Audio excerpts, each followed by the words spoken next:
Pagpasok pa lang ng bagong taon, ang dami na nating naranasan sa ngayon. Ilang buwan, araw at linggo, sa iba't ibang lugar man o bansa, hindi na natin mabilang kung ilan ang naaapektuhan, namatay, nasira, sumuko at tuluyang nawala, na kung saan dito sa ating mundo ay maraming nararanasang gulo, sunod-sunod na trahedya parang tubig na walang tigil sa pag-agos. Oo, ang dami nating problema sa kalikasan, tahanan, pati na rin sa tao. Hindi man natin kontrolado ang mga nangyari, pero huwag nating kalimutan na tayo ay dapat may pakialam, maging alerto sa mga bagay-bagay at sa magandang paraan para makagaan na kahit sa maliit na bagay ay makakatulong. Madami tayong nararanasan, lalo na sa ating bilang tao, nalulungkot, sumasay, nagkakasakit, nasasaktan, umiiyak, nabubulat, nadedepress. Alam mo ba na nakakabahala din minsan sa panahon natin ngayon?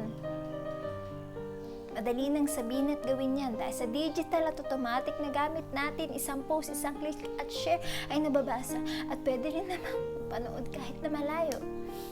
Pero aking kaibigan, iwas sa mga sinasabi mo. Kasi hindi lahat ng nababasa ay totoo. Hindi lahat ng post ay nakakatulong. Hindi lahat ay malakas ang loob. Kasi ang iba, nakakain sila nito sa dami-daming tao sa buong mundo na nakakaranas ng pagkasira ng kanilang pagkatao.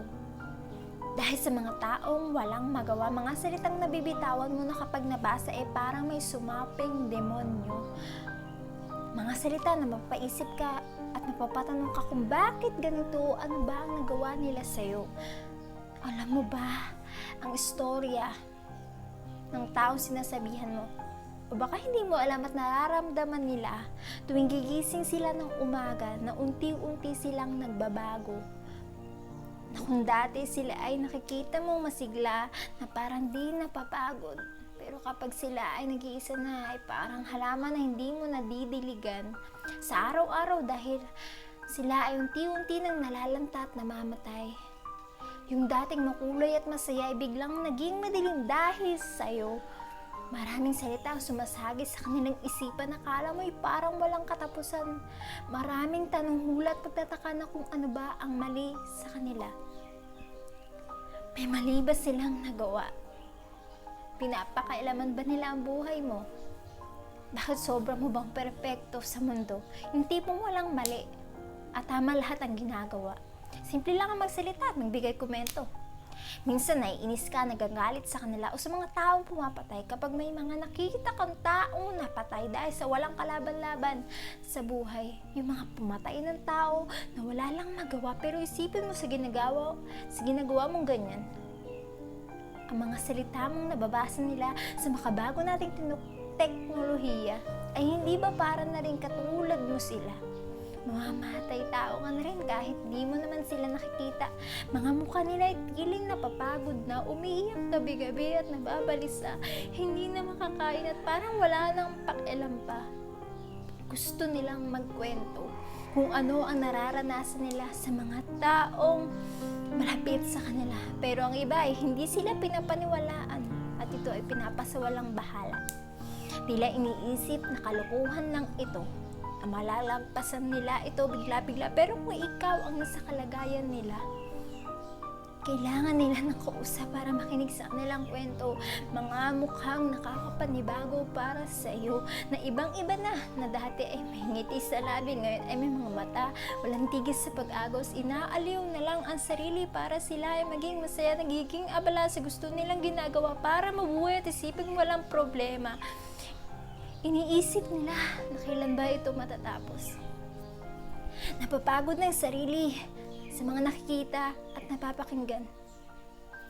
Mga taong hindi naman sila kilala ng lubusan, na minsan napapaisip sila na kung tapusin ko na lang itong buhay ko, piliin ko na lang kaya na maglaho dito sa mundo. Siguro titigil na silang magkomento. Yung mga taong nakakaranas nito, mahirap sa kanilang bumitaw at umalis bigla kung saan maiiwan nila mga mahal nila sa buhay, yung mga gusto pa nilang gawin dalang araw. Madami pang plano na gustong gawin. Yung mga idol mo nakikitang nahihirapan at kung iisipin, ilang taon sila nag-training at nagsumikap para marating sa kanilang kinalalagyan ngayon. Sumikat, sumayaw, gumagawa ng kanta at nagsusulat, umaarte. Nagpapasaya ng mga fans kung saan doon na sila nagdalaga at nagbinata. Doon na tumanda at nagkaroon ng kaibigan at kasintahan. Madaming nararanasang lungkot, saya at pagkabigo. Yung kahit pagod na, puminipilit na mag-perform para lang sa mga tao nagmamahal at sumusuporta sa kanila. Pero may mga tao talaga na madaming naiinis at nangbabash dahil sa kasikatan. Naghahanap ng butas para masiraan, gumagawa ng maraming dahilan, bibigyan ng kwento para ma-down. Ewan ko kung bakit may taong ganyan. Hindi natin alam kung naiinggit, nayayamot dahil sa nakikita nila o hindi lang na-appreciate ang pinapakita sa bilyong-bilyong tao. Sila ay nahihirapan at nasasaktan. Tandaan mo, may pakiramdam din sila.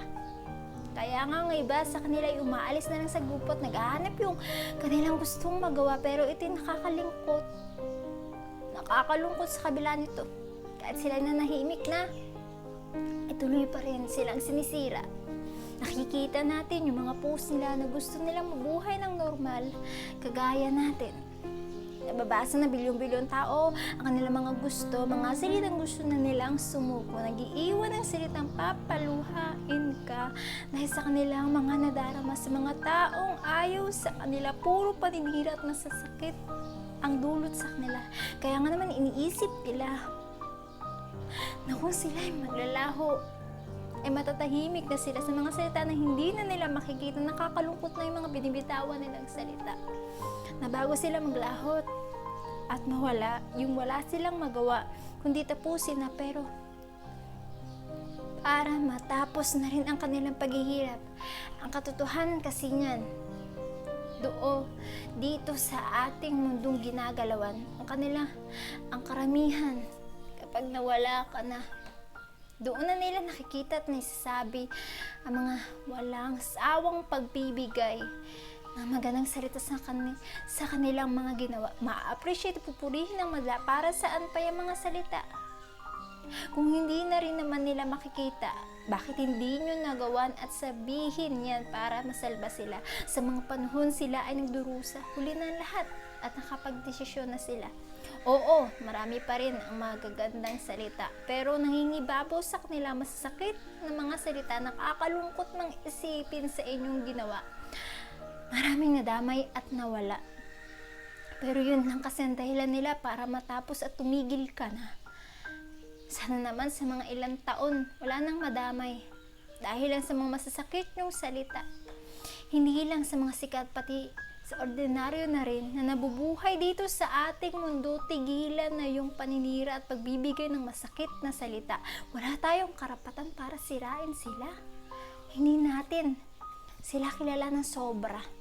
Kasi ang totoo, ang alam lang natin ay yung nakikita nating mga imahe at nababasa tungkol sa buhay nila sa ating mga social media at Google Chrome, sa internet, mga kwento na pinapalawak lang para masira sila, mga binibigyan ng opinyon na walang patunay galing sa kanila. Mga bilyong-bilyong reaksyon kaya kumakalat ng sobra. Ang hangad naman nila ay mabuhay ng masaya at payapa. Ginagawa lang nila ang kanilang gusto, pero para sa iba ay hindi ito nararapat. Ano ba ang karapatan nyo para husgahan sila? Kilala ba? Kilala lang natin pangalan nila, pero hindi ang kanilang buong pagkatao. Isipin mo rin naman, di ba? Kung ikaw nasa kalagayan nila, kung makikita o mapapanood mo yung mga TV show kung saan sila nagkikwento ng buhay nila bago marating kung nasan sila ngayon, ay maaantig ka sa mga sinasabi nila, ilang hirap, sigaw, injury at dinaranas nila, paano makapagpalabas lang maayos sa maraming tao. Ginagawan lahat para mapaganda ang kalalabasan nito. Minsan tinatawa at pinapakita na masaya at maayos sila. Kapag minsan din naman, pinipilit nila na makapag-perform kahit injured sila.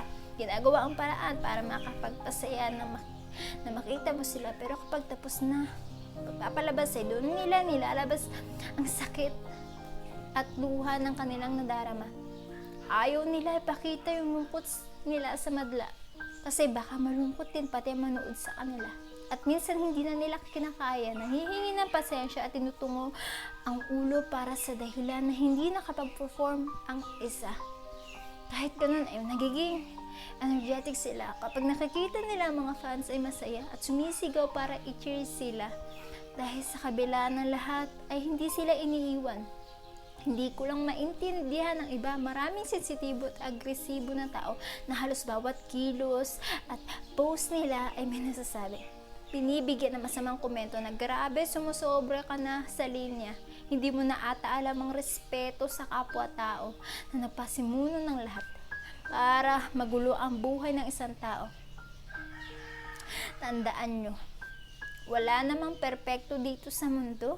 Kaya sana isang araw, wala nang madamay pa sa mga artist na ginagawa para mabuhay ng normal, pero dahil sa nakakamatay ng mga salita ay hindi nila matiis ang nababasa nila, kaya naman para hindi na nila maramdaman ay sila na lang ang naglalaho na malaking epekto sa mundo na sumusuporta at nakatutok sa nila. Hindi natin sila masisisi sa pinili nilang mawala kaysa naman sa mabuhay sila na araw-araw na lang sa ikot ng buhay nila ay makikita at maririnig nila ang masamang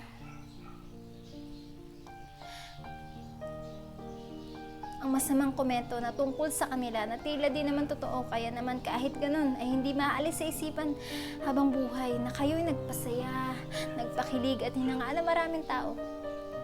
Hindi lang isang bansa kundi sa buong mundo, mamiss man yung kung paano kagaling yung boses, sayaw, pagsulat ng musika, pagpapatawa sa marami at pag-arte sa mga K-drama. Mga talento na pinapakita sa mga show, maganda at gwapong mukha ay mababalikan naman na yun dahil sa moderno nating panahon. Kahit maaga pa dahil sa bata niyong edad ay nakatatak na kayo dito sa mundo. Hindi makakalimutan ngayon, hindi makakalimutan ngayon, bukas, at darating pang maraming taon.